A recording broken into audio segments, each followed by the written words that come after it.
Hi hello എന്തൊക്കെയുണ്ട് വിശേഷങ്ങൾ? അപ്പോൾ നമ്മുടെ ഫോണിൽ സേവ് ചെയ്തിട്ടുള്ള പാസ്വേഡുകൾ നമുക്ക് എങ്ങനെ നോക്കാം എന്നതിനെ കുറിച്ചാണ് പറയുന്നത്. അതിനുവേണ്ടി നമ്മൾ ആദ്യം നേരെ സെറ്റിങ്സിലേക്ക് പോവുക. ഓക്കെ, സെറ്റിങ്സിലേക്ക് പോയതിനു ശേഷം നേരെ താഴേക്ക് പോകണം.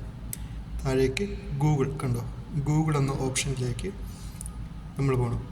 ഗൂഗിൾ എന്ന ഓപ്ഷൻ എടുത്തതിന് ശേഷം all services, okay, all services അത് സെലക്ട് ചെയ്ത് കൊടുക്കുക. നേരെ താഴേക്ക് പോയിട്ട് ഓട്ടോ ഫിൽ ആൻഡ് പാസ്വേഡ്സ് ഇതെടുക്കുക. ഇതിൽ നമ്മൾ ആദ്യത്തേത് auto fill with Google, okay, അത് കൊടുക്കുക. അതിനുശേഷം മൂന്നാമത്തെ ഓപ്ഷനെ ഗൂഗിൾ പാസ്വേഡ് മാനേജർ. അടുത്ത ഓപ്ഷൻ ആയിട്ട് അത് സെലക്ട് ചെയ്യുക. കണ്ടോ, നമ്മുടെ ഫോണിൽ ഏതൊക്കെ അക്കൗണ്ടുകൾ നമ്മൾ ക്രിയേറ്റ് ചെയ്തിട്ടുണ്ടോ ആ അക്കൗണ്ടുകളെല്ലാം നമുക്കിവിടെ വരും. അതിനോടൊപ്പം തന്നെ നമുക്കതിൻ്റെ പാസ്വേഡ്സ് കാണാനായിട്ട് സാധിക്കും. ഇപ്പോൾ IRCTC നമ്മൾ ഞാൻ ഓപ്പൺ ചെയ്യുകയാണെങ്കിൽ നമുക്ക് ഓൾറെഡി അതൊരു ലോക്ക് നമ്മൾ കൊടുത്തിരിക്കും.